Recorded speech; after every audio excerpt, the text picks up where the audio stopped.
नमस्कार, मी राहुल कुलकर्णी. ABP माझामध्ये जगभरातल्या सर्व प्रेक्षकांचं स्वागत आहे. माझ्यासोबत मैं आपको सेलिब्रिटी कहूँ? नहीं मत कहिए। रवीश कुमार है मेरे साथ. हाँ थैंक यू। अच्छा, तो वो एक बात है कि जो टेक ओवर हुआ है उसको तो लोग कह रहे हैं कि इट्स नॉर्मल टेक ओवर. कैसे नॉर्मल टेक ओवर होता है? क्या सब कुछ नॉर्मल टेक ओवर होता है? कहीं लिखा होता है इंटेंशन कि हम इसलिए कर रहे हैं? कहीं लिखा तो नहीं होता है। कौन आदमी कर रहा है, किस तरह से कर रहा है, वो तो आपको देखना पड़ेगा। वो हॉस्टाइल टेक ओवर NDTV ने क्यों कहा ये हॉस्टाइल टेक ओवर है? हमें नहीं मालूम, कहा तो था। तो हॉस्टाइल टेक ओवर क्या होता है? फिर प्रणय रॉय जी का कुछ स्टेटमेंट नहीं आया, कोई ट्वीट नहीं आया. वो तो उनको डिफेंड देना, मैं तो उनकी तरफ से नहीं बोल सकता। लेकिन सवाल उसमें बहुत आता है क्योंकि प्रणय रॉय कुछ नहीं बोल रहे हैं, लेकिन रवीश कुमार मुझसे पूछ रहे हैं तो मैं बोल रहा हूँ। Go ahead sir. है ना, आप मुझसे पूछ रहे हैं तो मैं बोल रहा हूँ कि ये नॉर्मल टेक ओवर नहीं है। अगर उनको मीडिया को कोई इस तरह से उसमें मीडिया में कुछ बहुत उद्धार जैसा करना है तो बहुत सारा गोदी चैनल है, उनकी भी बहुत हालत ख़राब है, वही खरीद के वो जर्नलिज्म में बदल देते। NDTV और सिर्फ वही थोड़ी हुआ है, उसका प्रोसेस देखिए ना कि उसके पहले कितने सारे केसेस चलाए जाते हैं, क्या क्या होता है, फिर किस तरह से बायकॉट होता है। मेरे जाने के बाद अब वहाँ उन पर प्रोग्राम में BJP के प्रवक्ता आने लगे हैं। ये सब क्या है? ये सब क्या कहता है? क्यों आने लगे हैं? देखिए, फाइनेंशियल टाइम्स को जो इंटरव्यू उनका आया है अदानी का, वो कहते हैं कि मुझे एक इंटरनेशनल ब्रांड बनाना है. लेकिन ठीक है, उन्होंने क्या कहा उसी इंटरव्यू में? हाँ, इंटरनेशनल ब्रांड बनाना है। तो जब उन्होंने उसमें उदाहरण दिया है अल जजीरा का, हाँ, और फाइनेंशियल टाइम्स जब का अल जजीरा उन पर रिपोर्ट करता है तो वो जवाब क्यों नहीं देते हैं? तो किस चीज़ से इंस्पायर है? इसका मतलब है कि वो कहने के लिए कह रहे हैं कि अल जजीरा जैसा बनाना है। अगर अल जजीरा जैसा बनाना है और अल जजीरा आप पे स्टोरी कर रहा है तो फिर आप जवाब देते उसकी बात का। तो आपने जवाब नहीं दिया। अब उसमें वो कह रहे हैं कि सरकार की तारीफ करने के लिए साहस चाहिए। तारीफ करने के लिए साहस चाहिए। ऑब्जेक्टिविटी की भी बात कर रहे थे उसमें उन्होंने कहा कि ऑब्जेक्टिवली हमको देखना चाहिए क्या ऑब्जेक्टिव, क्या सही है और क्या गलत. 9% मीडिया जो है दिन भर वो गोदी मीडिया का काम कर रहा है, बैठ के तारीफ ही तारीफ कर रहा है। तो कहना ये चाहिए था ना कि उनको थोड़ी आलोचना भी करनी चाहिए, ज़्यादा हो रहा है। नहीं, उसमें उन्होंने कहा कि कह सकते हैं सर, उसमें उन्होंने ये कहा कि कोई गवर्नमेंट हर दिन गलत काम करता है, ऐसा मेरा मानना नहीं है. अगर गवर्नमेंट कुछ गलत कर रहा है तो हमको ये कहना चाहिए कि वो गलत कर रहा है. बात है ना, ये सूत्र वाक्य है। मैं अदानी की बात कर रहा हूँ. हाँ, मैं कह रहा हूँ कि ये स्पेसिफिक, वो देखिए वो बड़े लोगों की अंग्रेजी की ये सब लाइनें हैं। इतना ज़्यादा फेस वैल्यू पे मत लीजिए कि जो कहा जा रहा है वो हर बिजनेस में यही कहते हैं हम देश की तरक्की के लिए कर रहे हैं, और उनके बिजनेस से क्या हो रहा है ये भी आप देख लीजिए।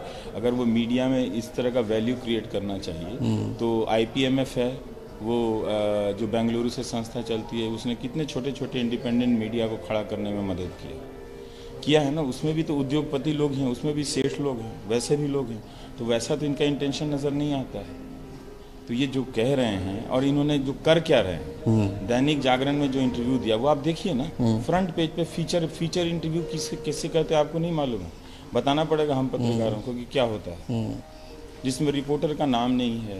उस इंटरव्यू में आप मीडिया एडिटोरियल फ्रीडम का लेक्चर दे रहे हैं। तो कुछ जो आप ही जो कह रहे हैं, या फिर आपने बहुत दिल से लिया है वो सब चीजें, या फिर आपने बहुत दिल से क्या लेना देना है वो तो, क्योंकि बहुत इंडिपेंडेंटली आप बहुत इमीडिएटली आपने रिजाइन किया, लेकिन आपके जो कोलीग थे उन्होंने अब तक ऐसा नहीं किया जैसे. तो वो जवाब देंगे ना कि उन्होंने क्यों नहीं किया। उनको अगर नहीं दिक्कत है अदानी के यहाँ काम करने से, वो जवाब देंगे। वो ये तो मेरा इंडिविजुअल फैसला है ना. एग्री. अगर वो कलेक्टिव फैसला होता तो सब कोई बोलता मेरे साथ साथ, या सब कोई रिजाइन करता, या सब कोई मिल के रिजाइन करता। करेंगे कि नहीं करेंगे मैं तो नहीं जानता हूँ उनके बारे में. तो क्या अभी भी आपको नहीं लगता कि प्रणय राय जी को, apart from what you have been feeling और what you are saying to us, उनको कुछ ना कुछ कहना चाहिए? क्योंकि देखिए ये बात तो इंडिपेंडेंस से करेंगे नहीं करेंगे. आपको अचरज लगा? आपको अचरज लगा? अचरज की बात नहीं है। हो सकता है उन्होंने अपना समय चुना हो कि हम किसी समय पे कहेंगे, हमने पहले रिजाइन कर दिया। हो सकता है वो अपना समय कुछ और चुने, हो सकता है ना चुने। तो इस तरह की अगर बातें चल रही हैं कि अगर कोई एडिटोरियल लाइन है ना कि आप बता रहे हैं, क्योंकि उनको ये कहा गया अदानी की तरफ से ये ऑफर आया था, वो मैं नहीं जानता हूँ कि अदानी ने उन, क्योंकि फाइनेंशियल टाइम्स के इंटरव्यू में ही उन्होंने कहा अदानी को, अच्छा हाँ, उन्होंने कहा था कि हमने चेयरमैन बने रहने ऑफर दिया है उनके लिए. तो अभी पता नहीं है कि उनका उस पर क्या फैसला है। ये तो हमें पता तो नहीं। क्या मैं ये मान के चलूं, क्या हमारे दर्शक ये मान के चले कि रवीश कुमार एक लाइन पे खड़े हैं और उनका जो पुराना तो ऑर्गेनाइजेशन है है, ना, हाँ, तो दिख ही रहा है ना। तो फिर मेरा फैसला तो मेरा अपना फैसला है ना, उसमें ऑर्गेनाइजेशन का क्या लेना देना। अगर ऑर्गेनाइजेशन का फैसला होता तो उस तरह से बोलता। सर एनडीटीवी और रवीश कुमार उनको अलग अलग नहीं किया जा सकता। नहीं, आप नहीं कर सकते, अच्छी बात है। नहीं, हम अच्छी भी बात, नहीं, मैं आपको कई सालों से फॉलो सकते करता हैं, हूँ, लेकिन मैं जानता हूँ कि, और सब इंडिया जानता है कि मुझे तो वो फैसला लेना था। आप भी जानते हैं कि किसके प्रोग्राम का बॉयकॉट हुआ। बीजेपी के प्रवक्ता नहीं आते थे, फिर से आने लगे। एक व्यक्ति ने बताया कि जिस केबल पे आपका कभी प्रोग्राम नहीं होता तो उस केबल पे आने लगा। तो ये क्या इंडिकेशन है, ये क्या कहता है? हम ये कोई बिजनेस के डॉक्यूमेंट में थोड़ी लिखा हुआ है, लेकिन हम इसका इन्फ्रेंस तो निकाल सकते हैं ना। कहीं लिखा हुआ है कि अदानी मोदी के आदमी हैं, कहीं तो नहीं लिखा हुआ है ना कि किसी बिजनेस डॉक्यूमेंट में। लेकिन वो जो बहुत सारी जो खबरें छपती हैं, जो बातें होती हैं, जिस तरह से गवर्नमेंट में उनको प्रेफरेंस या जो भी है, वो तो जो भी गवर्नमेंट के कॉन्ट्रैक्ट उनको मिलता है, तो वो एक परसेप्शन बनता है ना, नहीं बनता है कि जिस तरह से कितना अरब डॉलर इनका बिजनेस था, अचानक कितना अरब डॉलर बिजनेस हो जाता है कुछ साल के अंदर में। तो जो जिस तरह से वो देखे जाते हैं, क्या वो अब वो कहते हैं कि हमारे दूसरी सरकारों के साथ भी बिजनेस है, लेकिन ये सही तरीका नहीं हो सकता है, इतना इज इक्वल टू नहीं होता है। जो सेंटर का पावर होता है ना, जो कई राज्यों में जिसकी सरकार है, इतनी पावरफुल सरकार है, आप उससे अलग नहीं करके देख सकते ना। देखा तो जाता है ना उनको उस परसेप्शन में। क्या आपको नहीं लगता कि थोड़ा आपको वेट करना चाहिए था? जैसे एन राम ने कहा कि बाकी के जो लोग हैं, अब आप देखिए कि क्या मैं उनसे जर्नलिज्म पे लेक्चर लेना चाहिए था? आप बताइए। उन्होंने पूछा था कि नहीं, मुझे पता नहीं। उन्होंने मुझसे नहीं पूछा था, तो वेट तो किया ही था 4 महीने तक, तो कोई बात कर सकता था मुझसे? तो कोई तो बात नहीं किया मुझसे। आपके जो पुराने साथी है उन्होंने भी ट्वीट किया, और वो नहीं, देखिए पुराने साथियों से बात ट्वीट ये हुआ कि अगर आपको अंबानी चलते थे तो फिर अदानी क्यों? दोनों में बड़ा अंतर है। ये तो सर, ये बड़ा अंतर है। वहाँ पे संजय पुगलिया नहीं आए थे, अंबानी का कोई रिप्रेजेंटेटिव नहीं आया था एनडीटीवी में। दोनों में बड़ा अंतर है, बहुत तो अंतर तब इंडिपेंडेंस था, आपको इंडिपेंडेंस था। प्रोग्राम किस चीज का उदाहरण है? दोनों में बड़ा अंतर था कि अंबानी का कोई बोर्ड में इस तरह का कोई चेयरमैन नहीं था, क्योंकि अभी जो नैरेटिव बनता है वो अदानी और अंबानी वाली बात होती है। हाँ, दोनों में अंतर है ना। अभी तो उनका अपॉइंटमेंट किया हुआ वो आदमी, हो सकता है कल को संजय पुगलिया मीटिंग भी लेंगे। पहले तो अंबानी का कोई आदमी, रिक्रूट किया हुआ आदमी हमारी मीटिंग नहीं ले रहा था। अब हो रहा था। हाँ, लेंगे ना। अब हो रहा है कि नहीं हो रहा, ये मुझे अब वहाँ क्या होता है मुझे मालूम नहीं है। वो तो अदानी ही बता देंगे कि उनसे एनडीटीवी के कौन कौन से पत्रकार मिले थे, किस लिए मिले थे, या कोई मिलना चाह रहे थे कि नहीं। इस तरह का र्यूमर भी मैं सुन रहा था। तो एक ऐसे ऑर्गेनाइजेशन में जहाँ आप सुन रहे हैं कि 5 लोग मिलने जा रहा है, हो सकता है ना भी सही, उन्हीं को बोलना चाहिए कि नहीं इस तरह के। उन्होंने ये भी नहीं कहा कि इस तरह का बकवास र्यूमर चल रहा है। अब इतना र्यूमर चल जाता है कि अब उसके लिए आप उसको पेनलाइज नहीं कर सकते हैं कि वो ये नहीं कह रहा है कि हम जाएं। कितना खंडन करते रहेंगे आप, ये भी एक चीज़ है। लेकिन ये बातें सुनने को आ रही थी कि कोई ये मिलने जा रहा है तो कोई उधर मिलने का जुगाड़ कर रहा है। पर्सनली आपको कोई फोन नहीं आया? हम तो जुगाड़ नहीं कर रहे थे ना उनसे मिलने का। ये तो उनको पता होगा, ये उनको भी पता होगा कि और कौन जुगाड़ कर रहा था मिलने के लिए, तो उनको बता देना चाहिए पब्लिक में। अगर कोई उनसे मिलने का जुगाड़ कर रहा था तो वो क्या है, वो एडिटर हैं? फिर तो वो कुछ और साबित होता ना। अगर अदानी मिले हैं किसी से टेक ओवर से पहले, किसी से, और किसी ने उनसे मिलने की कोशिश की है, तो उनको ये ट्रांसपेरेंसी में रखना चाहिए अगर वो एडिटोरियल फ्रीडम में विश्वास रखते हैं। इसका मतलब ये है कि वो एडिटोरियल कॉल में एक तरह से उसका वो अपना दखल बना रहे हैं। ये तो नहीं मिलते। मुझसे तो कभी डॉक्टर मिलने नहीं आते थे कि तुम्हें ये करना, तुम्हें वो करना। तो बहुत सारी चीज़ें हैं जो अभी आपके सामने नहीं हैं। और पिछले 8 साल में आप सिर्फ मुझे क्यों देख रहे हैं, उस प्रोसेस में देखिए कितने सारे एंकर निकाले गए या उन्हें छोड़ने पर मजबूर करना पड़ा।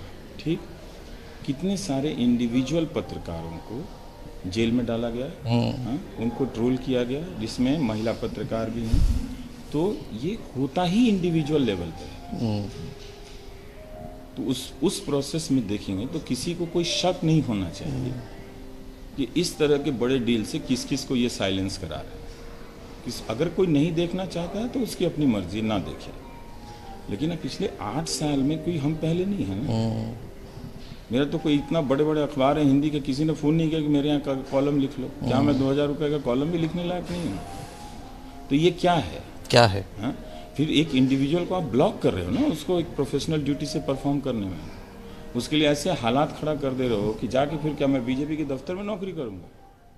या फिर कोई ऐसा कह सकता है कि रवीश कुमार जी का पिछले 2 दशक का अगर देखें पूरा परफॉर्मेंस, न्यूट्रलिटी और ऑब्जेक्टिविटी कहीं पैमाना नहीं है। अच्छा, क्योंकि जर्नलिज्म में आज आप ये प्रोग्राम कर रहे हैं, कल आप ये प्रोग्राम नहीं कर रहे थे, और हर पत्रकार को ये करने को नहीं मिला है।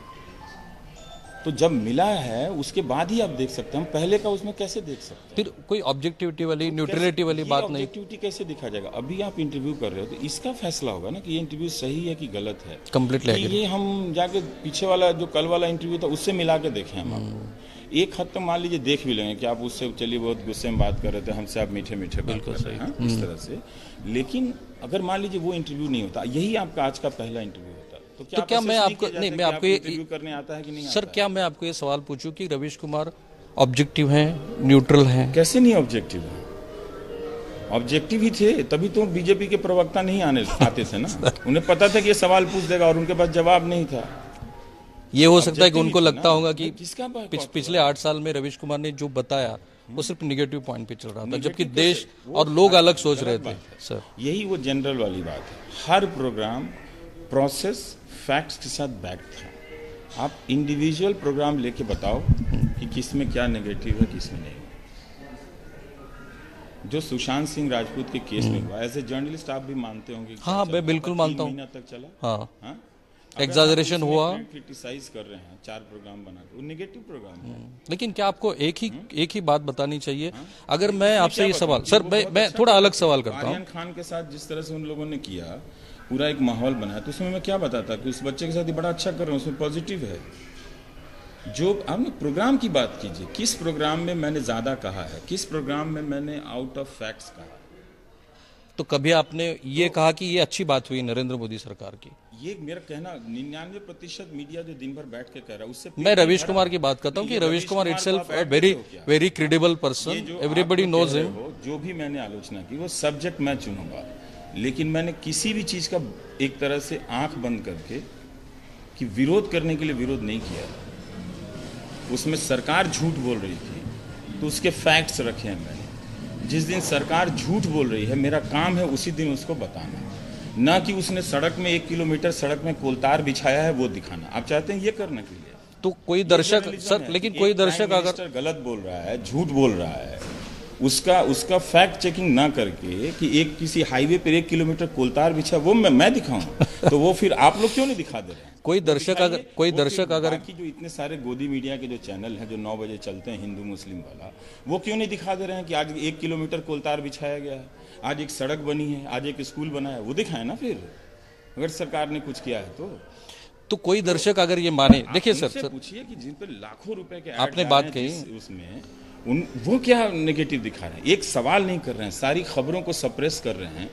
जब इतना बड़ा क्राइम हो रहा हो मीडिया का, पूरा कंटेंट की ओनरशिप किसी और के पास चली गई हो, तो जरूर किसी पे एक ज्यादा लोड आएगा। क्या वर्नाकुलर के बारे में आप ऐसा कह सकते हैं? नहीं, मैं वो दिल्ली के चैनलों की बात, सिर्फ दिल्ली की बात करें, क्योंकि उसका आइडिया नहीं है ना। मैं कैसे कह दूंगा कि मराठी में क्या होता है या कन्नड़ा में क्या होता है? ठीक है, अगर ये मैं कहूँ कि जर्नलिस्ट और आप जैसे मेरे जैसे सोचने वाले अलग जगह पे खड़े हैं और आम जनता अलग जगह पे खड़ी है, नहीं, तो गलत बात है। क्योंकि वो चुन के दे रही है। नहीं, उसका चुन के देना वो थोड़ी कह रही है। फिर 37 वाली बात करेंगे आप? तो जनता ने कहा कि अखबार बंद हो जाएगा, चुन के दे रहे हैं किसी को। तो ये जनता ने कब कहा था इस देश में कि अब चुनाव हो गया, कल से अखबार नहीं छपेगा इस देश में?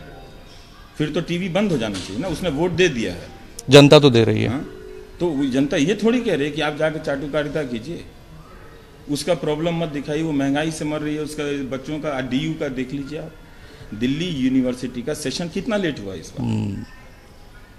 4 वो प्रीमियम इंस्टीट्यूट था, वही बच गया था एक तरह से बड़े इंस्टीट्यूशन में, वही इस साल 4। आप कौन सा बड़ा, आप तो कहते थे आप टेक्नोलॉजी वाली सरकार, कौन सी ऐसी परीक्षा की टेक्नोलॉजी लेकर आए कि आप 4 महीने सेशन आपका लेट हो गया और इस पर कोई बहस नहीं हो रही है कहीं पे भी? किसी का तो नुकसान हुआ है ना, उसी जनता का नुकसान हुआ ना जो उनको वोट दे रही है। और जब 17-18 में नौकरी सीरीज कर रहा था, तब वो नौकरी के मुद्दे का मजाक उड़ा रहे थे कि नहीं उड़ा रहे थे ना। और अब हेडलाइन छपवा रहे हैं ना कि हम 10 लाख नौकरियां देंगे। तो आप ये मानते हैं ये पूरा कलेक्टिव एफर्ट है? किसका कलेक्टिव एफर्ट है? जैसे बीच में अकेले दिखा रहा था मैं, और कौन दिखा रहा था? नहीं, जो हेडलाइन मैनेजमेंट वाली बात है वो कलेक्टिव एफर्ट है। जो बीच में कुछ व्हाट्सएप वाला जो लीक हुआ था, जानते ही हैं कि किस तरह से जो चीज जानते हैं आप। नहीं, दर्शकों के लिए मुझे थोड़ा हर जानी हुई चीज का हम इस प्रोफेशन में जानते हैं कि कई चीजें कहाँ से डिक्टेट की जा रही है, जानते हैं ना।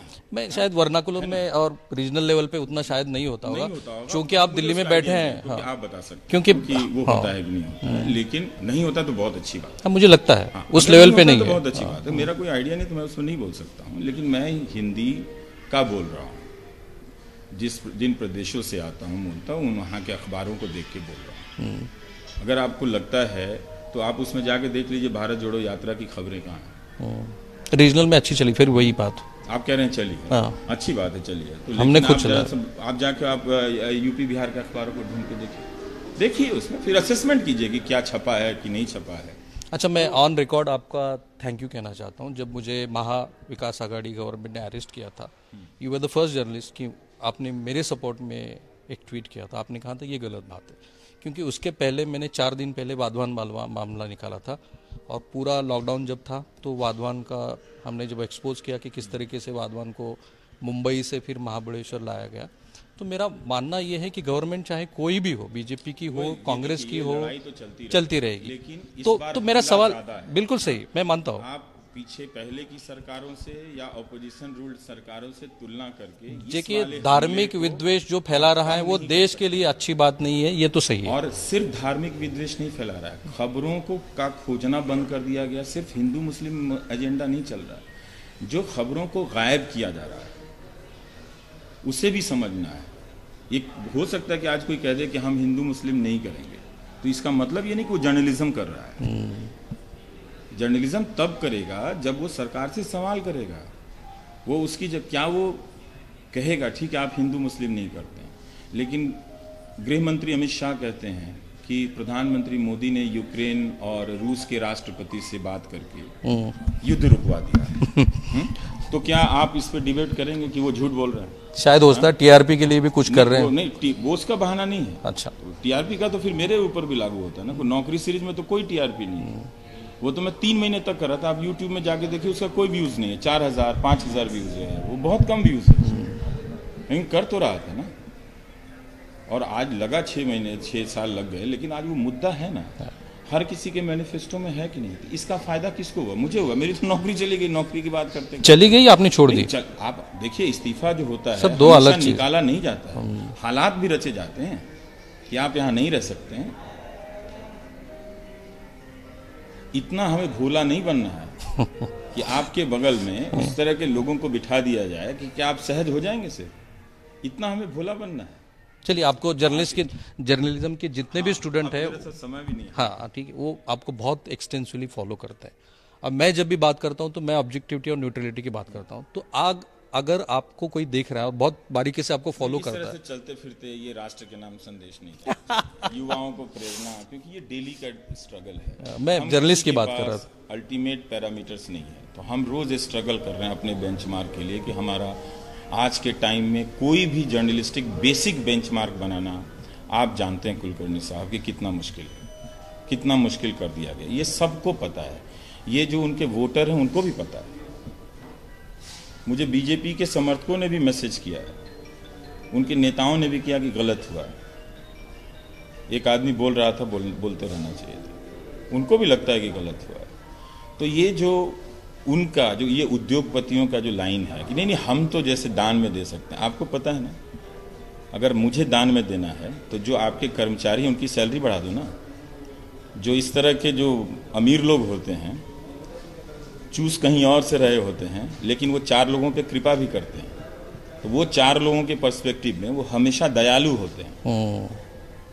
वो हमेशा कहेंगे वो 4 लोग कि बड़ा विनम्र और दयालु आदमी है, क्योंकि वो दयालु होना अफोर्ड कर सकते हैं।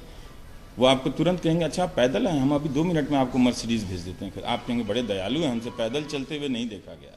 अच्छा, आपके जो क्रिटिक है रवि जी, आपके जो क्रिटिक है स्टाफ होंगे या जो भी होंगे, पता चला कि उनकी सैलरी मिनिमम रखी गई है।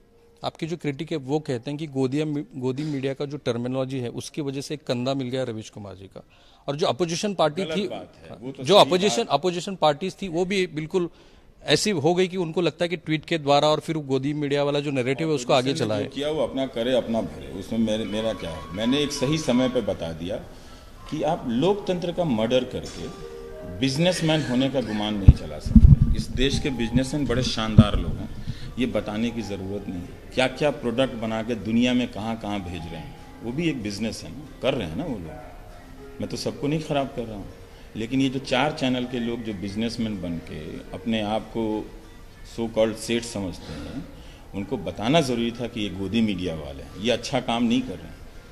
एक डॉक्टर भी अच्छी सर्जरी करता है तो उसकी ज़िले में इज्जत होती है। ये कैसा प्रोफेशन है कि पत्रकारिता भी नहीं करो, पत्रकार भी कहलाओ, वो करते हैं, वो उनसे सवाल पूछा जाना चाहिए ना। सो व्हाट नेक्स्ट, क्या आप चुनावी राजनीति में नहीं, राजनीति मुझसे नहीं हो सकती, राज्यसभा वगैरह पता नहीं ऐसे नहीं। आप डिनाई भी नहीं कर रहे हैं? कहाँ जाके क्या करूंगा मैं तो अपना यूट्यूब चैनल बनाया हूँ, तो वो बहुत रिस्पॉन्स है उसको। हाँ, तो अभी तो उसमें मैं काम करूंगा, क्या होगा नहीं होगा मुझे पता थोड़ी है। मेरे साथी है, आपको 2-3 सवाल सर। मैं बिल्कुल एक ही सवाल में बस, as a student of journalism, चूक सिर्फ सेठ जी की है, पत्रकारों की है, किसकी चूक है इसके अंदर? सिर्फ हाँ, देखिए ऐसा है ना, ज़्यादातर लोग पत्रकार जो आते हैं वो ठीक ही नीयत से आते हैं कि हमें पत्रकारिता करनी है। ज़रूर कुछ लोग हर दौर में ख़राब हो जाते हैं, पर ये कुछ लोगों के इंडिविजुअल ख़राब होने का दौर नहीं है, इसमें चॉइस ही नहीं है। आप घूमो ना, अच्छे अच्छे पत्रकार हर चैनल में एक से एक हैं, उनका दम घुट रहा है, ना वो लिख सकते हैं ना बोल सकते हैं, तो वो सब कहते थे तुम कर लो। तो मैं कहता था कि जो तुम नहीं कर पा रहे हो तुम्हारे बदले मैं सांस ले लेता, मैं जी रहा हूँ तुम्हारी ज़िंदगी। तो मैं अपनी ज़िंदगी थोड़ी जी रहा था, मैं बहुतों की ज़िंदगी जी रहा था। जो लोग करना चाहते थे वो लोग भी मुझे खबर बताते थे, वो लोग भी मुझे फैक्ट्स बताते थे, वही लोग मुझे पर्सपेक्टिव बताते थे जो अपने यहाँ नहीं कर सकते थे। क्योंकि इतनी जानकारी, इतनी क्षमता मुझ में थोड़ी है। तो लोगों तक ये बात पहुँचने दीजिए कि वो टेलीविज़न जो देख रहे हैं ना, वो देश के साथ अच्छा नहीं कर रहे हैं, क्योंकि वो टेलीविज़न जो है वो देश के साथ अच्छा नहीं कर रहा है। इतना बड़ा लोकतंत्र, हमने इतनी यात्राएं तय की हैं भाई, 2 सवाल पूछ लेंगे तो क्या हो जाएगा, क्या हो जाएगा। और वो तरह तरह का बहाना बना के जो चल रहा है, आप देख लीजिए जो इंटरव्यू जिस लेवल के हो रहे हैं। आप वैसा पत्रकार बनना चाहते हैं? मुझे तो नहीं लगता कोई बनना चाहता है।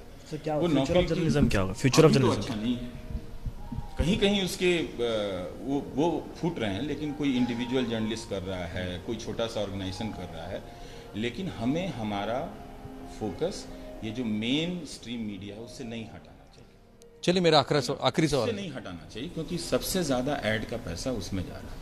हो सकता है कि आप अकेले, आपका घुटना फूट जाए, आपके तलवे छिल जाएं और आप अकेले पत्रकारिता कर रहे हैं, बहुत अच्छी अच्छी खबरें कर रहे हैं, तो जर्नलिज्म का भविष्य बचा हुआ है। मगर जहाँ पे जो लोग, जिन पे लाखों करोड़ के विज्ञापन दिए जा रहे हैं, जिन चैनलों को, जिन पे सरकारी विज्ञापन दिए जा रहे हैं, तो जनता का पैसा है ना, तो जनता के पैसे से ही मीडिया के जरिए डेमोक्रेसी को ख़त्म किया जा रहा है। तो उसको हम कभी अकाउंटेबिलिटी से बाहर नहीं जाने देंगे, चाहे जितना भी हमारे, आपके या बहुत सारे, जैसे आप रीजनल न्यूज़ संस्थानों की बात कर रहे हैं, उसके ज़रिए बचा हो, जितना भी बचा हो, वो एक अलग केस है। लेकिन ये जो बड़े फ्रंट लाइनर्स हैं ना, जो बड़े बड़े चैनल वाले हैं, उनको आप जवाबदेही से मत बचने दें। चलिए, आखिरी सवाल सर, लोकतंत्र पे हमें विश्वास करना चाहिए, क्योंकि इंदिरा गांधी को भी परास्त किया था। करना चाहिए। चलिए सर, मुझे लोगों पे भरोसा है भरोसा सर. Thank you so much. तो ही जी मुलाखत आहे, या मुलाखतीच्या संदर्भात श्री रवीश कुमार यांनी जी मतं व्यक्त केली त्याच्यावरती तुमचं मत कमेंट बॉक्समध्ये खाली टाका. माझा सहकारी आफताब शेखसह मी राहुल कुलकर्णी, एबीपी माझा, सोलापूर. एबीपी माझा, उघडा डोळे बघा नीट.